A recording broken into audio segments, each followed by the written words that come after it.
आज इस वीडियो में कैलेंडुला प्लांट की रिपोर्टिंग से लेके और फ्लावरिंग तक की हर एक छोटी छोटी बात और बारीकियां मैं आपको बताने वाली हूँ।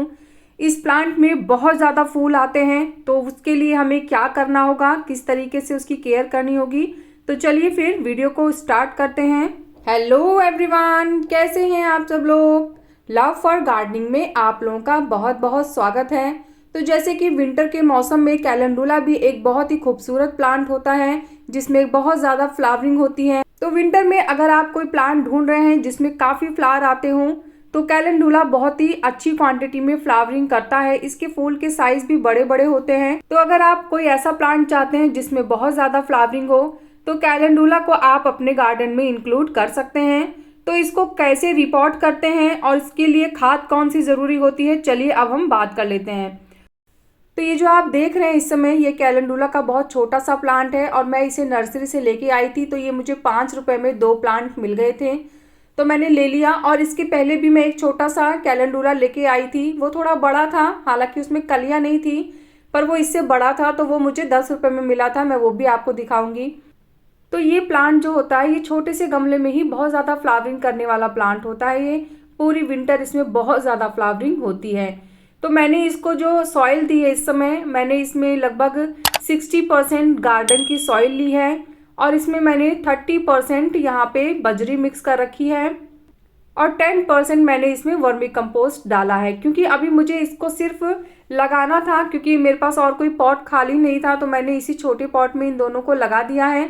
अब इसके बाद 1 हफ्ते बाद जब ये थोड़ा मैच्योर हो जाएंगे, फिर मैं इनकी रिपोर्टिंग करूंगी। और उसके बाद जो मेरे पास एक और प्लांट है कैलेंडुला का, उसको भी मैं तीनों को एक साथ ही लगा दूंगी। तो उसका वीडियो भी मैं अभी आपको दिखा रही हूँ। तो चलिए आप वो वीडियो देखते हैं। तो ये लगभग 1 हफ्ते बाद का वीडियो है। और जब मैं पॉट में ये सॉइल डाल रही हूँ, तो इस सॉइल में मैंने 2-3 चीज़ें मिक्स की थी। तो सबसे पहले मैंने यहाँ पे क्या किया था, मैंने 40% गार्डन की नॉर्मल सॉइल ली थी और उसके बाद फिर मैंने इसमें 30% वर्मी कंपोस्ट मिलाया था और उसके बाद 30% ही मैंने इसमें बजरी यानी मोरंग मिलाई थी। आप लोग चाहें तो रेत भी मिला सकते हैं।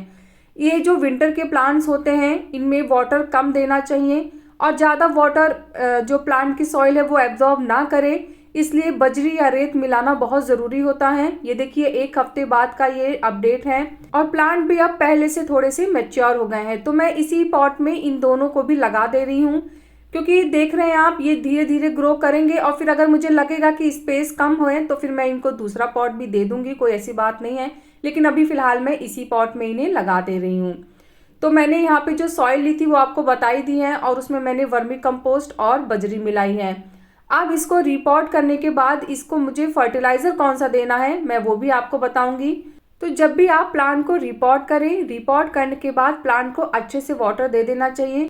अब मैं आपको इसका अपडेट दिखाती हूँ। ये देखिए, ये इसका अपडेट है। प्लांट अच्छे से ग्रो कर रहा है, प्लांट में कोई भी प्रॉब्लम नहीं आई है और फूल भी ठीक ठाक से खिल रहे हैं। अब इनकी फूलों की क्वांटिटी बढ़ाने के लिए और फूलों का साइज बड़ा करने के लिए भी एक खाद है जो मैं अभी आपको बताऊंगी। मैं अभी आपको दिखा रही हूँ कि प्लांट मेरा ठीक ठाक है और जो मेरी छोटे छोटे से मैंने बेबी प्लांट्स लगाए थे उनकी भी ग्रोथ ठीक ठाक से चल रही है। अब थोड़ी सी केयर की बात कर लेते हैं। तो ये जो कैलेंडुला प्लांट होता है, ये सन लविंग प्लांट है, तो इसको फुल सनलाइट चाहिए। जितनी भी विंटर में सनलाइट आती है वो पूरी सनलाइट इस प्लांट को आपको देनी होगी। इससे बहुत ज़्यादा क्वांटिटी में इसमें फूल आएंगे।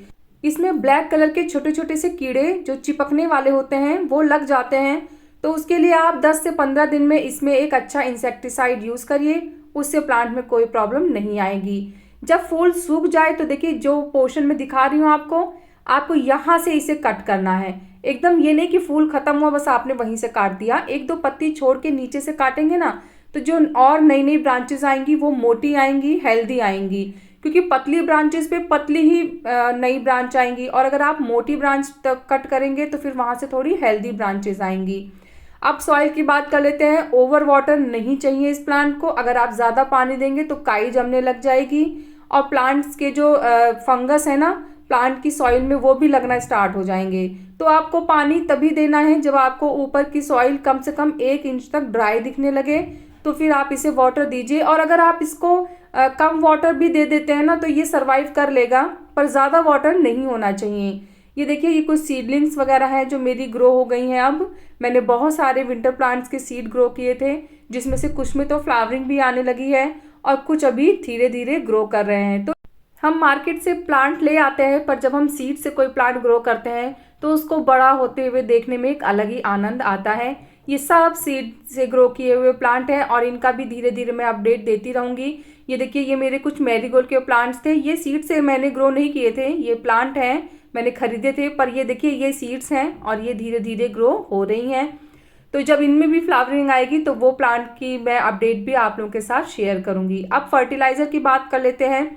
तो इसमें आप डीएपी डाल दीजिए। डीएपी मैंने जैसे ये 10 इंच का पॉट है तो मैंने इसमें 7 दाने डीएपी के डाले हैं।